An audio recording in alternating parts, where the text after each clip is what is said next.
Muito boa noite, estamos começando mais um Incomodados aqui na minha live, Luiz.Machado Oficial. Estarei aqui ao vivo toda terça-feira às 22 horas. E lembre-se que nós temos também o nosso canal no YouTube, programa Incomodados com Luiz Machado. Entre no YouTube e inscreva-se já no nosso canal.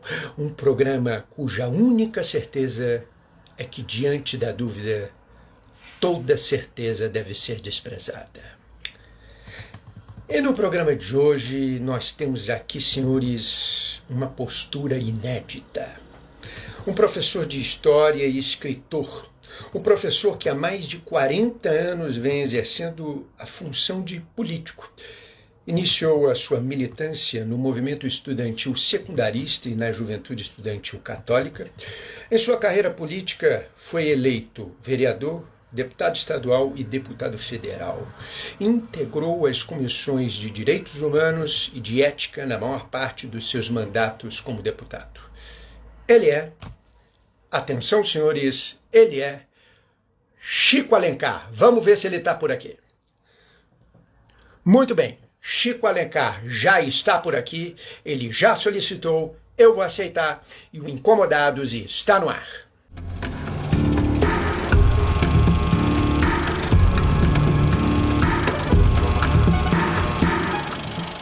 Muito bem, Chico Alencar, seja bem-vindo a Incomodados. É um prazer, uma honra te receber. Você está me ouvindo bem? Está me vendo bem, escutando bem? Estou ouvindo bem, Luiz. Boa noite a você, a todos que nos acompanham aqui. É um prazer. Vamos lá, nos incomodar com o que precisa nos causar incômodo, para que a gente possa ter uma vida menos incômoda. Com certeza, né? Que muita gente, muita coisa nos incomoda, não é verdade, Chico? E, Chico, deixa eu te perguntar uma coisa, como é que está sendo para você esse período entre a quarentena e agora com a flexibilização? É um período inédito na minha vida, na vida de todos nós. Eu ouvia meus avós falarem da gripe espanhola e não conseguia imaginar aquilo. Meus pais falarem da Segunda Guerra Mundial e eu não atinava como o mundo podia ficar paralisado, eletrizado.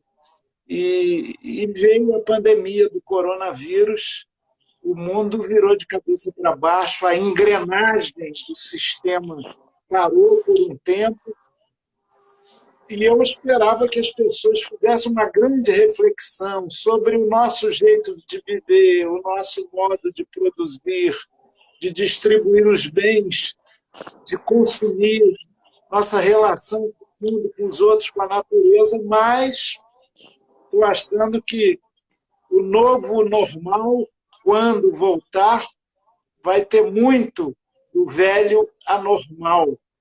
Não vai ter uma transformação muito profunda. O negacionismo, o desprezo à ciência, a certa arrogância do ser humano de achar que nunca será atingido, mesmo no caso do Brasil, diante de 160 mil mortes. Vejam nos Estados Unidos, Donald Trump teve uma postura de desprezo, de negação da doença. No final, quando ele próprio pegou a Covid, ele começou a fazer uma infecção, mas ainda assim, a disputa lá esteja acirrada, ele pode ser reeleito presidente dos Estados Unidos. A afirmação desses contravalores está aí. Então, eu acho que a gente tem que continuar o nosso caminho, aprender com a dor. O Samuel Beckett, que é um grande teatrólogo, dramaturgo inglês, ele diz o seguinte: todo dia algo é acrescentado ao nosso saber, desde que suportemos as dores. Tem gente que, mesmo com tanta dor assim, entrando na sua vida, prefere fugir e não se transformar, não melhorar como pessoa. Então, eu misturo o otimismo da vontade com o pessimismo da razão nesse momento. Você se considera um ser humano otimista nesse mundo tão caótico que a gente vive? Eu me considero, porque, Luiz, eu tenho uma fé, eu sou cristão, cada vez mais ecumênico, de formação católica, respeitando toda a diversidade religiosa, que é uma riqueza, inclusive as de matriz africana, que são as mais discriminadas, o direito de ser ateu, a maior parte das pessoas com quem eu convivo são ateias, mas acho que essa dimensão mística da vida, inclusive que alguns ateus têm, a arte traz também essa possibilidade da gente ver além do que se vê, sentir além do que se sente, ela nos dá um certo otimismo, meio louco, né? Um realismo esperançoso, digamos. Aliás, o Ariano Suassuna falava o seguinte: o pessimista é um chato, Sim. o otimista é um bobalhão. Eu sou realista esperançoso. Eu prefiro essa condição. Eu já falei essa frase aqui em um dos programas, aqui numa das lives que eu fiz. Ariano realmente era um dramaturgo maravilhoso, né? Demais. Muito bem, Chico, vamos então a um pensamento. 7 pecados sociais. Política sem princípio, riqueza sem trabalho, prazer sem consciência, conhecimento sem caráter, comércio sem moralidade, ciência sem humanidade e culto sem sacrifício. Essa afirmação do advogado e grande figura política do século passado, Mahatma Gandhi, né? No seu ponto de vista, para o político brasileiro, é fácil transformar pecados sociais em virtude profissional?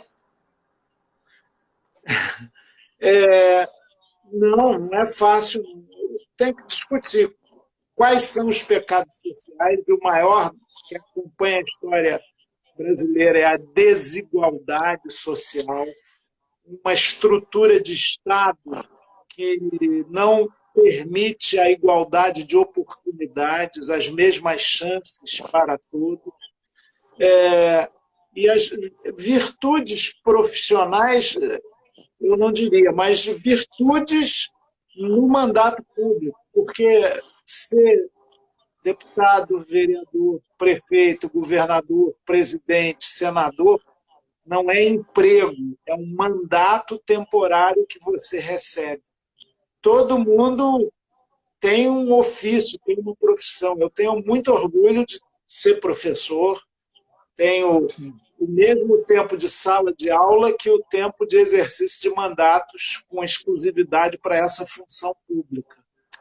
E acho que ali um dos problemas é a profissionalização da política, as pessoas começarem a fazer uma carreira ali e não conseguirem largar o osso, tem que estar sempre ocupando uma função, não pode arriscar nada, eu vou me reeleger sempre.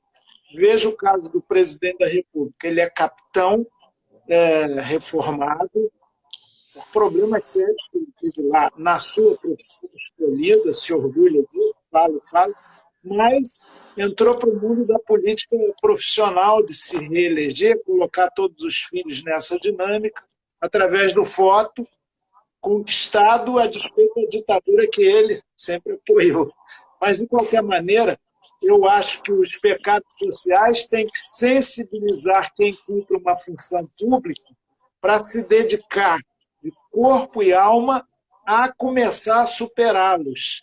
Se isso for uma virtude, e não é, honestidade não é uma virtude, não é uma qualidade, devia ser comum. Aqui no Brasil, sem dúvida nenhuma, aqui no Brasil realmente não há virtude nenhuma, honestidade, uma coisa que deveria ser, né? Que é uma coisa fundamental que todo ser humano deveria ser, e você sabe que aqui no Brasil é muito difícil. O Capistrano de Abreu, que é um dos nossos primeiros historiadores, no início do século passado, ele propôs uma Constituição brasileira, que só teria um artigo: todo brasileiro deve ter vergonha na cara, revogam-se as disposições em contrário. Eu acho que é isso, é dignidade, são valores, divergindo quanto a sistemas e modelos, mas com esse elemento fundamental valores básicos que não podem ser vistos como virtudes, são modo de ser, são compromissos elementares. E o resto, sim, aí é a divergência de projetos, de ideias, de modo de organizar a sociedade. Agora, não roubar, não trapacear, não mentir, não ser hipócrita. E eu te digo, Luiz, porque tive 16 anos na Câmara dos Deputados de Brasília. Isso é muito comum, eu diria mesmo que é o predominante.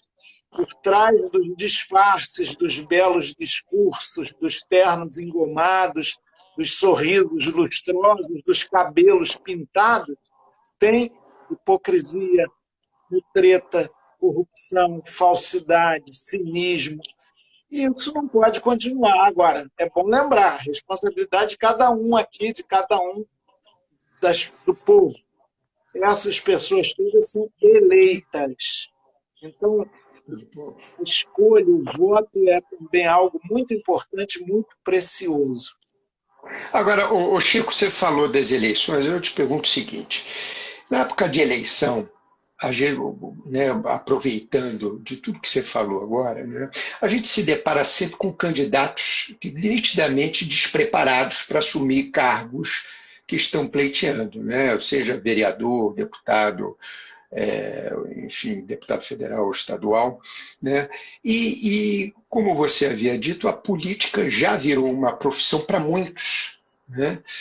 Eu te pergunto o seguinte: não seria benéfico ser obrigatório um curso superior voltado para essa área, onde depois da sua graduação a pessoa poderia se filiar a um partido e aí sim se candidatar a qualquer cargo? Olha, eu acho que não, Luiz. É porque a pessoa pode ser muito inteligente, sensível, sem curso superior. O Collor, por exemplo, presidente, Sado, governador de Alagoas, família muito rica, tradicional, oligárquica, estudou inclusive no colégio onde eu dei aula por muito tempo, São Vicente de Paulo, não fui professor dele, não, mas ele falava 3, 4 línguas, fala ainda, é senador da República depois que parou o período de inelegibilidade, e nem por isso é uma pessoa capaz e qualificada, a meu juízo, para exercer a função. Esse julgamento é muito tênue.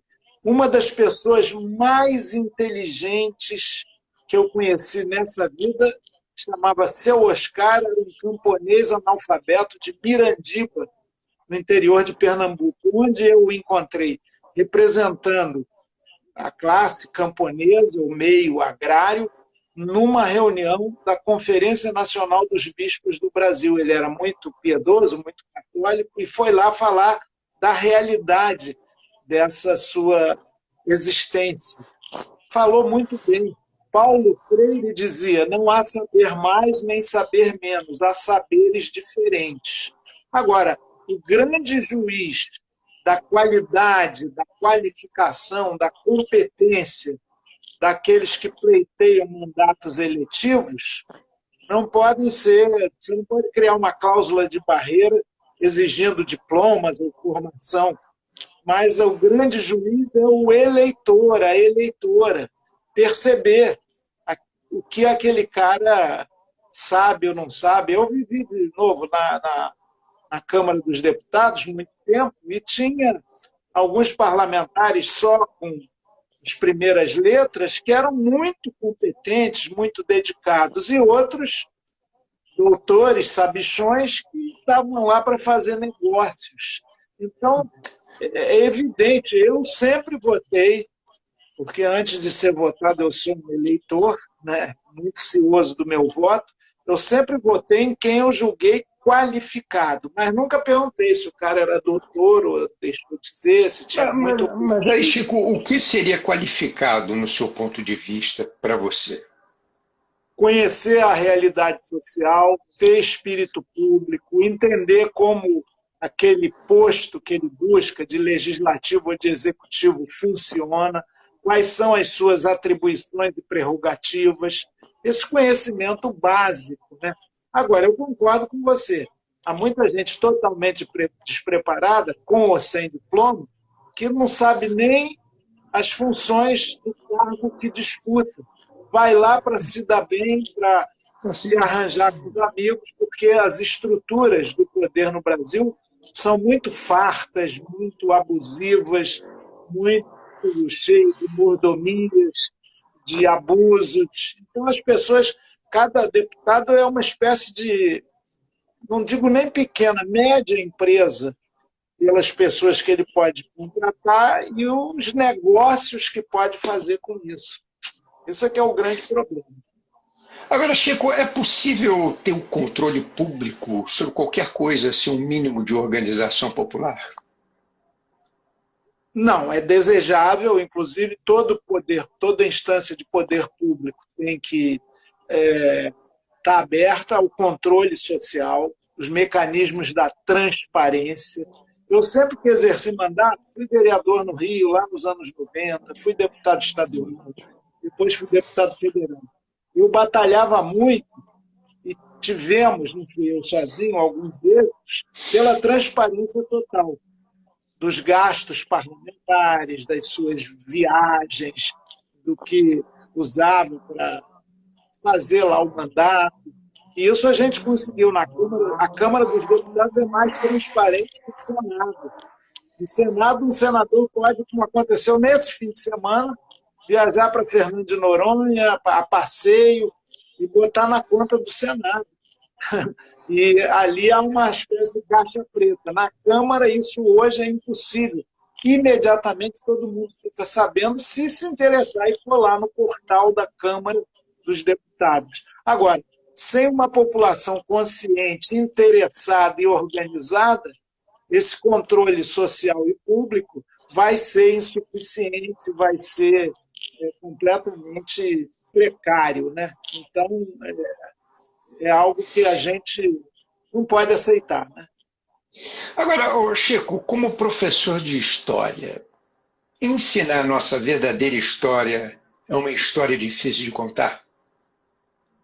Não, não é difícil, não. É muito fácil de contar, de cantar também. Eu estou falando isso porque a Mangueira, ano passado, História que a História não conta, o Brasil que não está no retrato, não caiu do céu nem veio das mãos de Isabel a abolição, e aí vai. A nossa história brasileira é uma história de transições intransitivas. Olha só, Luiz, sinteticamente, o nosso descobrimento foi um cobrimento dos povos nativos pelos conquistadores. A nossa independência foi uma nova dependência em relação à Inglaterra. Meu amigo saudoso, Fernando Brant, compositor, ele fez uma música com Milton Nascimento, velho Butuca, para um livro que eu fiz com Cláudio Secão e o Marco Vinícius Ribeiro, chamado Brasil Vivo. E lá ele dizia: quem proclama independência não abole a escravidão, vai ver, não é livre nada, apenas mudou de patrão. A República foi proclamada por um general cheio de simpatias pela monarquia. A Revolução de 30 foi feita para conter uma verdadeira revolução. Tanto que o presidente da província, pelo nome dado a governador do estado de Minas Gerais, da época, disse, Antônio Carlos, façamos a revolução antes que o povo a faça. O Estado Novo do Getúlio foi uma ditadura cheia de antiguidades autoritárias. Tinha pouca coisa nova.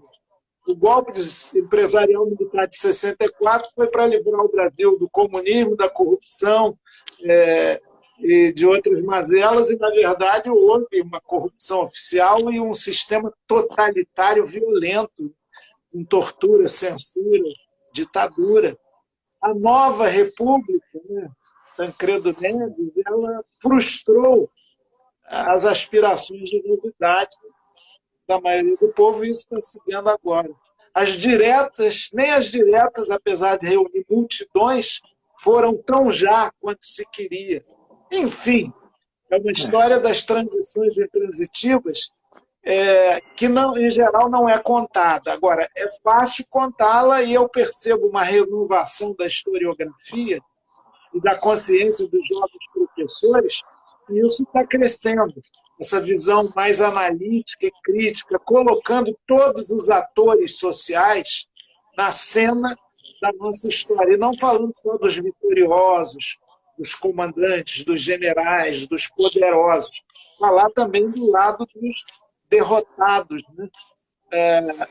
Tem um provérbio africano muito bonito, Luiz, que diz o seguinte: a verdadeira história da África só será contada quando também os leões puderem dizer do seu sofrimento e da sua palavra, e não apenas os caçadores.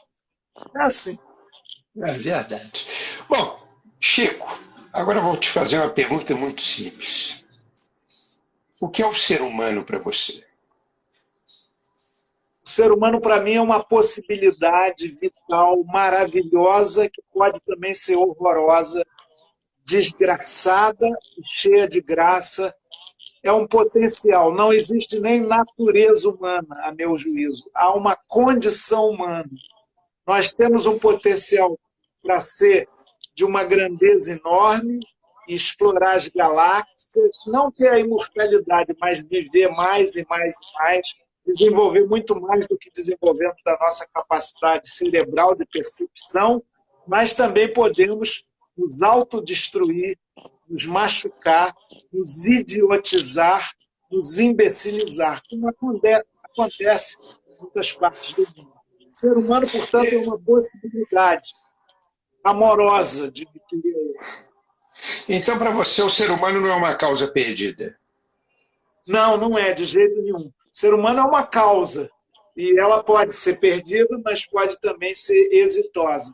Todos nós devemos ter uma meta, deixar o mundo um pouquinho melhor do que quando nele entramos. Aí a gente mantém acesa a chama das possibilidades civilizatórias. O ser humano é o que ele é, um vir a ser permanente. Né? Ele é um ser em construção ainda. Tem uma coisa que me impressiona muito, Luiz. Se comparar o tempo do Homo sapiens, desde que nos erguemos sobre duas patinhas, liberamos o braço, ampliamos a nossa caixa craniana e o nosso olhar, a nossa visão. Esse ser humano, esse humanoide, considerando o tempo dele aqui no planeta Terra,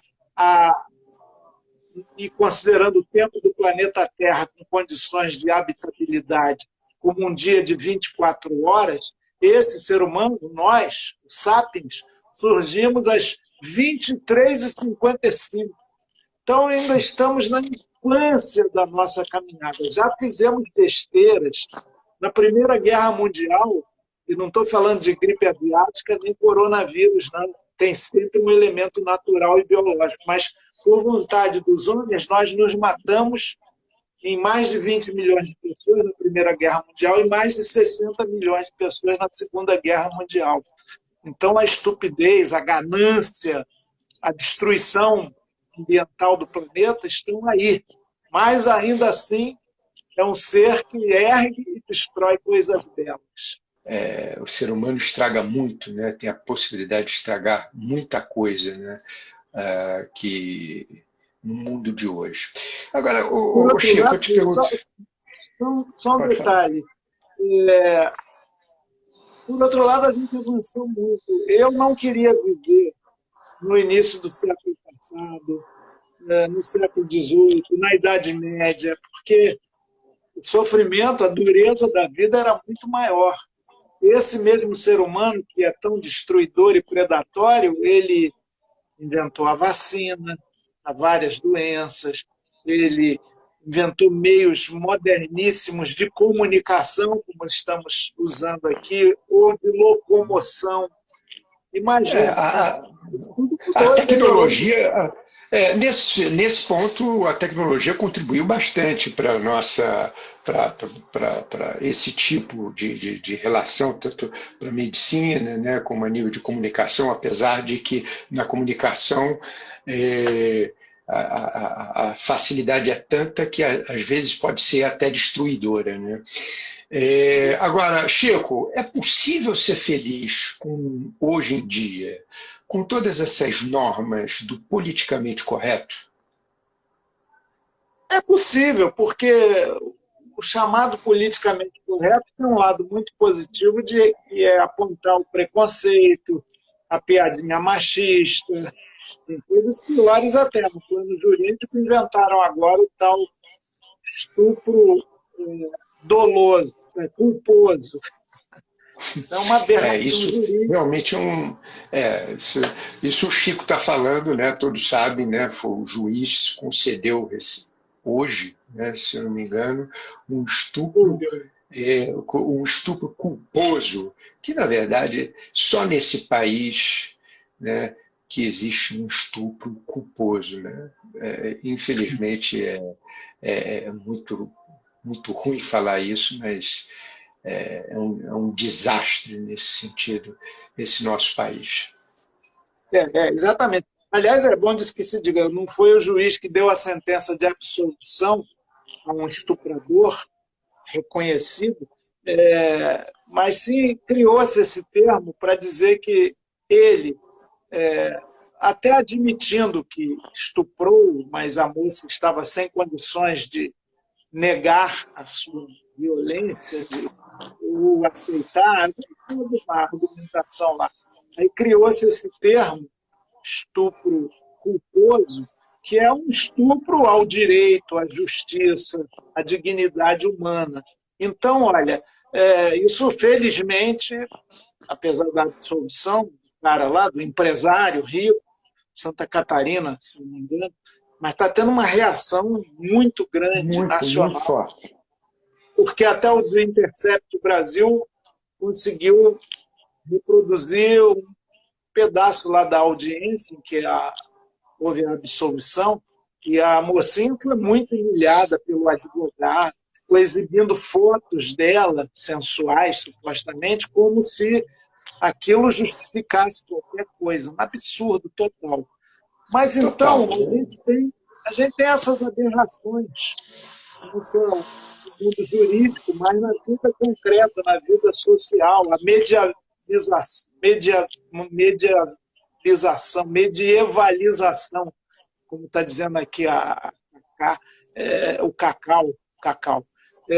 Eu acho que a gente tem que enfrentar isso, né? Opor o humanismo a essa barbárie que está em curso. Agora, Chico, aproveitando tudo que a gente está falando, eu te pergunto o seguinte: defender os direitos humanos aqui no nosso país é indefensável? Me permita fazer uma referência aqui que muito me comove. Entrou aqui no Incomodados, de Alto Longá, no Piauí, minha terra paterna, a cidade dos humildes, padroeira Nossa Senhora dos Humildes, um companheiro aqui, que bacana, muito obrigado, viu? Alto Longá, no Piauí, a sua audiência está indo longe, viu, Luiz? Mas Vamos você lá, ainda vamos em frente, vamos lá. perguntou Bom, mesmo? eu te perguntei o seguinte. Emocionado com o Maravilha. Bom, aproveitando tudo que a gente está falando, né, esse assunto que a gente está falando de suma importância, te pergunto o seguinte: defender os direitos humanos no nosso país é indefensável? Não, não é. É necessário, é uma batalha que precisa ser travada. A única batalha perdida é aquela que não se trava. É claro que há momentos em que não só os direitos humanos ficam apequenados, como os defensores e defensoras dos direitos humanos sofrem perseguição e até morte. Ayrton, grande abraço, companheiro conterrâneo de Alto Longá. Os direitos humanos são uma causa necessária, um horizonte para a humanidade. E os direitos humanos ou são para todos ou não são direitos humanos. É preciso travar uma batalha cultural para explicar que direitos humanos não significam proteção de bandidos, vale tudo, de jeito nenhum. Um bandido, um fora da lei que agrida uma pessoa, que roube, que espanque, ele está ofendendo os direitos humanos também. Agora, o Estado ele tem o dever da racionalidade e não reagir da mesma maneira, com a mesma violência. Quando um cachorro te morde, você não vai morder o cachorro como reação. Isso pode acontecer de um indivíduo fazer, mas o Estado, as estruturas têm que ter racionalidade. Os direitos humanos têm que impregnar todas as nossas ações públicas, sempre. Mas eu acho que você não acha que isso que você está falando para o brasileiro não é muito difícil? É difícil, mas a gente vai avançando. Claro que isso tem a ver com educação, que é a minha área. Tem a ver com a boa escolaridade. O Brasil hoje já tem, entre 6 e 14 anos, 97% da sua população de crianças matriculadas nas escolas. Isso há 30 anos atrás era muito menos, há 50, meio século atrás também. Então é um avanço. Agora, a qualificação das educadoras, dos educadores, inclusive a formação em direitos humanos, lê a Carta, a Declaração Universal dos Direitos Humanos. Tem lá o artigo 6º, quem me alertou foi outra grande figura aqui do Brasil, catalão do mundo, recém-falecido, bispo católico chamado Dom Pedro Casaldáliga. Ele falou: Chico, você viu que o artigo 6º da Declaração dos Direitos Humanos é o mais importante? Eu não tinha atinado, e ele escreveu um texto belíssimo sobre isso para um livro que eu organizei, por ocasião dos 50 anos da Declaração dos Direitos Humanos. Sabe o que ele diz, Luiz? O artigo 6º: todo ser humano tem o direito de ser considerado pessoa. Então, isso de humanizar a humanidade e educar e humanizar tem que começar nas salas de aula. Aí essa cultura dos direitos vai crescer no país. E aos direitos sempre correspondem deveres também, tem que explicar isso. Outro dia, um líder do governo na Câmara Federal, eu conheço bem o deputado Ricardo Barros, ele disse: eu preciso mudar a Constituição brasileira, porque ela tem muitos direitos e poucos deveres. Ora, todo mundo que tem consciência dos seus direitos tem que ter responsabilidade com os seus deveres também. Não é ficar esperando na rede os direitos para fruí-los e não ter a sua responsabilidade social, o seu empenho, a sua postura solidária, cooperativa, de dedicação ao coletivo.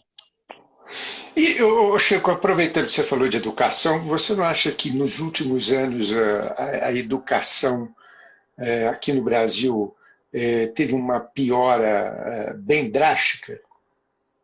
Não, eu acho que ela se massificou, porque antigamente era saudades da professorinha que me ensinou o beabá, a demanda por educação era menor. Quando eu fiz o meu primário, o meu ginásio, os nomes eram esses, era menos gente estudando, contingentes enormes de crianças pobres fora da escola. Como houve um crescimento dessa demanda, teve que se ampliar o número de escolas. Aqui no Rio de Janeiro são mais de 1.500 escolas públicas municipais.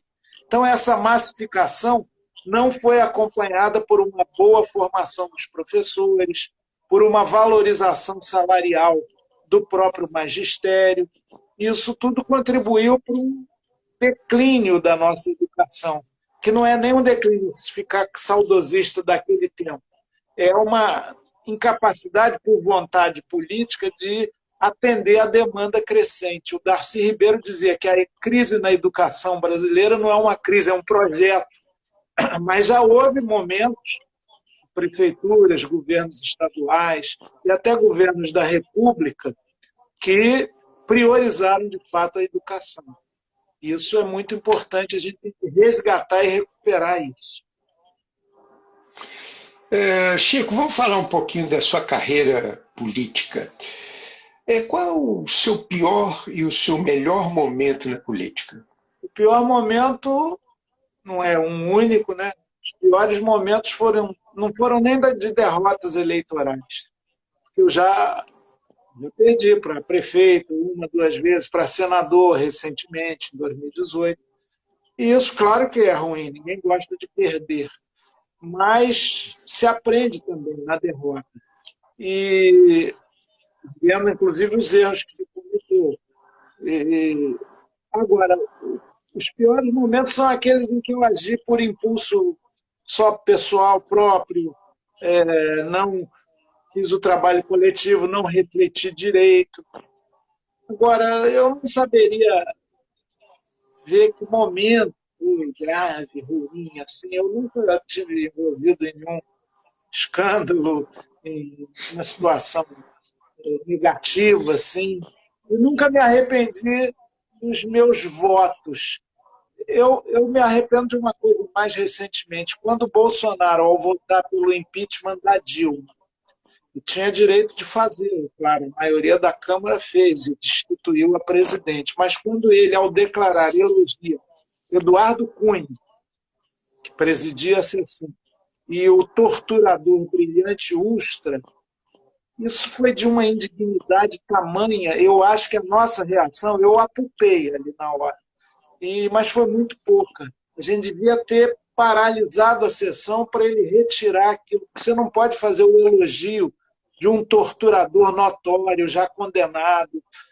Tem uma série de casos de torturas que ele comandou, orientou, a montagem da máquina do terror oficial no Brasil, e virar herói de um parlamentar que proclama isso para um Brasil que estava todo assistindo. Ali a gente devia ter reagido com muito mais força, não para agredi-lo, mas para exigir a suspensão da sessão e o corte, pelo menos nos anais da Câmara, que ficam para a história, daquele tipo de contra-elogio. Pois bem, outras coisas também vacilei aqui e ali, mas nada de ruim. Os melhores momentos foram aqueles em que eu sempre, com um trabalho coletivo, com equipe, consegui implementar políticas públicas, boas leis, né? E o reconhecimento. Claro que eu fiquei feliz. Não sei se você sabe, mas os jornalistas que cobrem o Congresso Nacional, tem lá um chamado Prêmio Congresso em Foco, por 9 vezes, 9 ou 10, consideraram o parlamentar mais atuante. Sim. Por bondade deles, que eu sempre me relaciono muito bem com os jornalistas, mas tem algo a ver também com a nossa equipe. E quando a gente conseguiu fazer o vínculo entre o mandato, mesmo no isolamento de Brasília, e os movimentos sociais, as lutas populares, as demandas reais da população. A Valéria aqui falando, você viu, uma forma nova que eu não vivi. Mandato coletivo, lá no Crato, Ceará, região do Cariri, né? Tem uma disputa, imagino que seja para vereador, não é uma pessoa só. Claro que pela lei tem que ter um nome para representar, mas é um grupo, um coletivo sementes. Olha que ideia nova, que está pipocando aí pelo Brasil. Não é um candidato personalizado e tal, mas um coletivo que vai exercer o mandato também coletivamente. Isso é bacana, Bessa. É uma forma, inclusive, de melhorar a qualidade da representação que anda tão desgastada. Parabéns, Valéria. Chico, as palavras cortam mais do que espadas. É difícil lidar com as palavras no dia a dia. Drummond, lutar com palavras é a luta mais vã. No entanto, luto mal rompe amanhã. Eu, por ser professor, tento ser um profissional do sentido, da vida até, e tenho que ser um profissional das palavras. Como parlamentar, nunca consegui ser executivo, sempre perdi quando disputei o executivo. Gostaria muito de ter sido prefeito da minha cidade, mas meu tempo para isso já passou. Mas, como parlamentar especialmente, você tem que ser um profissional das palavras, saber colocá-las, saber do seu significado, não usá-las em vão, não jogar palavras ao vento, ter muita consideração pela palavra, que é um meio genial que o ser humano, na sua evolução, construiu para se comunicar.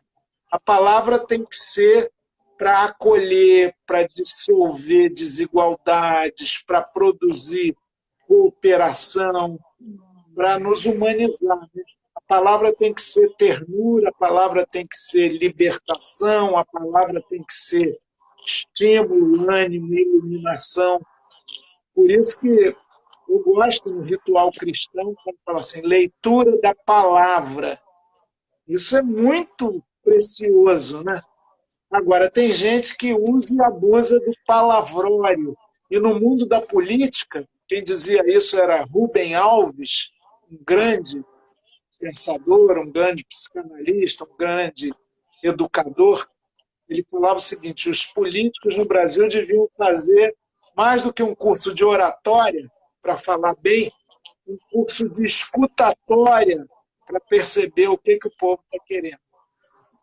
Agora, Chico, quais são os conselhos fundamentais que você diria, por exemplo, aos jovens que querem ingressar na vida política? Em primeiro lugar, não fazer nada coletivo, nada individual, sempre coletivo e controlar a ambição personalista. Em segundo lugar, ter espírito público, pensar sempre no bem coletivo e não no seu bem individual.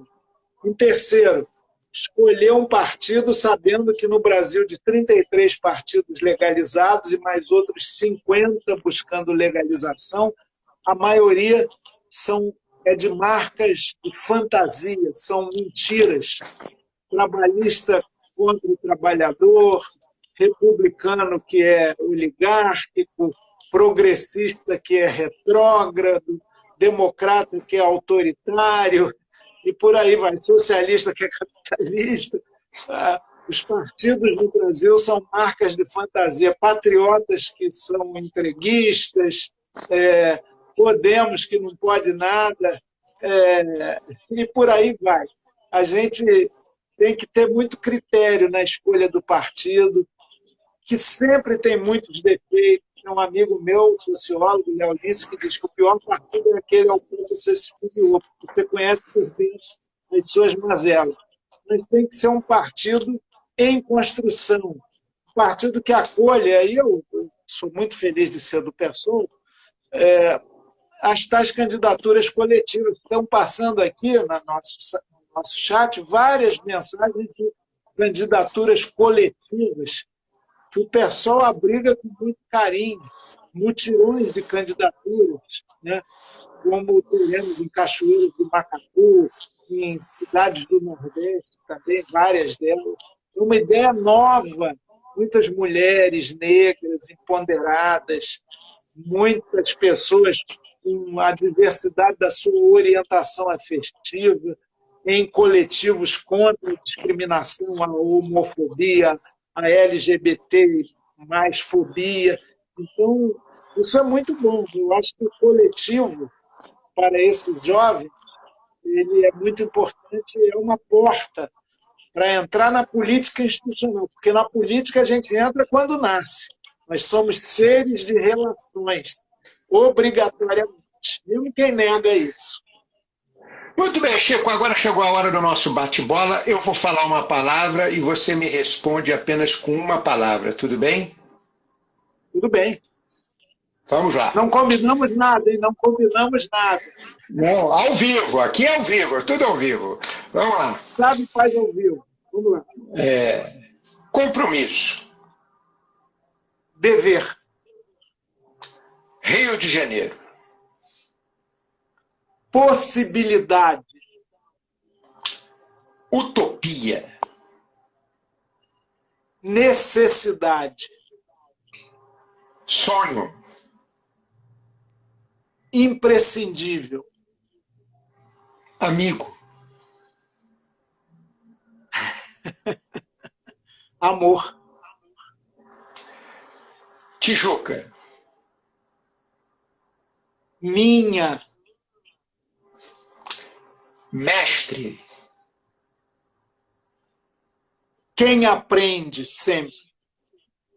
Tive que além de uma palavra. Não tem problema. Brasília. Poder. Filhos. Bênçãos. Livro. Luz. Chico Alencar.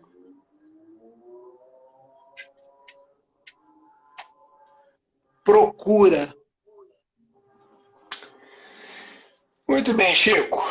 Chico, Maquiavel, em sua obra O Príncipe, que é uma grande obra, né, afirmou nessa obra que o que move a política é a luta pela conquista e pela manutenção do poder.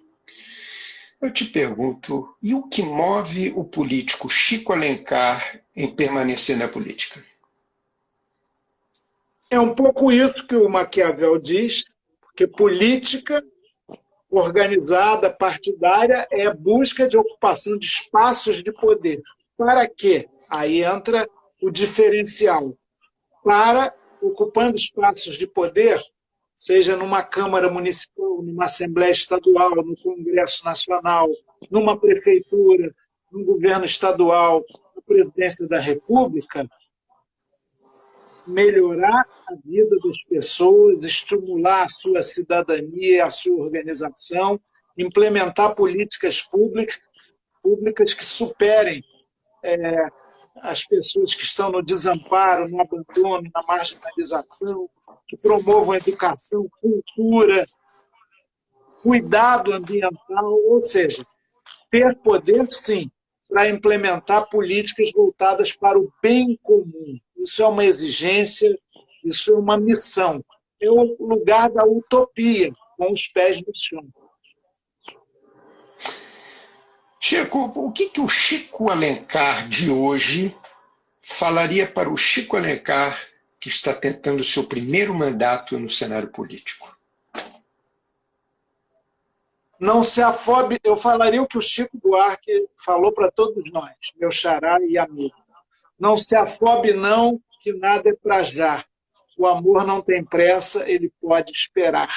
Vai com calma, firmeza estratégica, flexibilidade tática, nunca perca a dimensão do sonho, porque ela é essencial para você jamais se corromper. Faça as mediações sem fazer média, jamais abra mão de princípios fundamentais. Muito bem, Chico. O que incomoda Chico Alencar?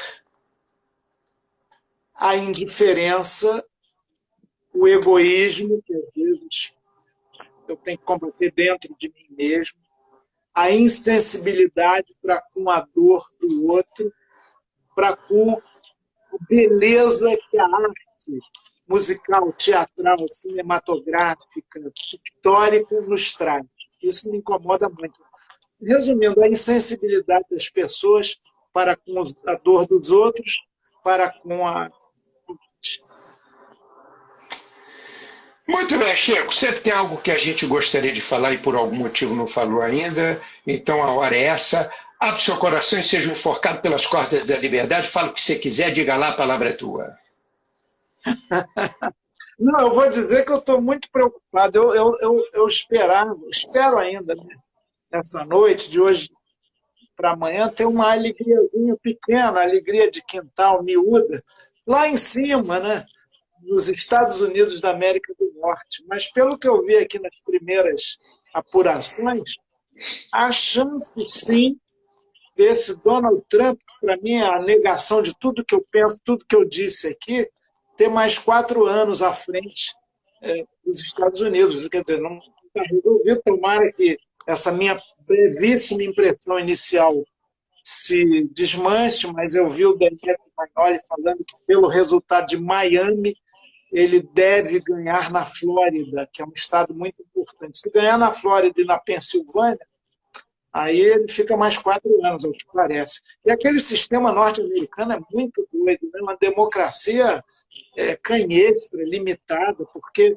se você tem um voto a mais em um determinado estado, você leva todos os delegados daquele estado para votar em você. Não tem a proporção, só 2 estados podem fazer delegações para o colégio eleitoral, que dia 14 de novembro, 538 pessoas vão escolher o presidente definitivamente, mas agora, hoje, é o final das eleições dos estados, né?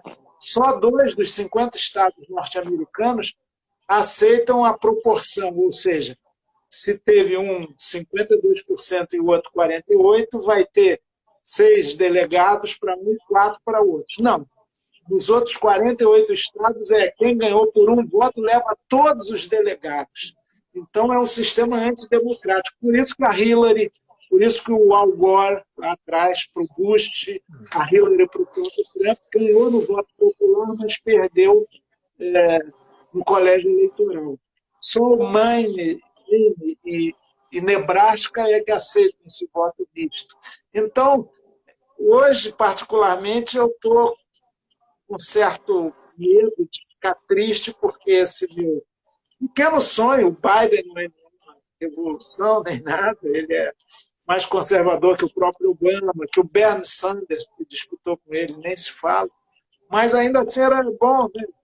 Porque o Trump significa o atraso, o obscurantismo, o negacionismo, a truculência, o racismo, o machismo, tudo que há de ruim ainda na humanidade, ele encarna com a sua arrogância. Se esse cara ganha mais 4 anos, é uma tragédia, né? Enfim, vamos aguardar, as minhas últimas palavras são de eu vou dormir apreensivo. Muito bem, agora chegou a hora do nosso print, do nosso registro virtual, aqui na nossa live do Incomodado, juntamente com essa audiência e essa plateia virtual linda e maravilhosa que está nos acompanhando exatamente nesse minuto, nesse segundo. Atenção, vamos ao nosso print. Chico. Pronto, feito o nosso print, Chico. Chico Alencar, muitíssimo obrigado pela sua disponibilidade e tempo. Adorei ter conhecido você, ter batido um papo com você. Foi uma honra, um prazer. Mais uma vez, muito obrigado. Eu que agradeço, Luiz. É muito bom o seu formato. Esses incomodados incomodam, inclusive o entrevistado, instiga, provoca, exige agilidade de raciocínio a essa hora da noite, depois de um dia longo, cansativo. E eu apreensivo aqui, como já disse, mas eu agradeço muito, parabéns, você é instigante. Os incomodados começam a sê-lo no próprio programa.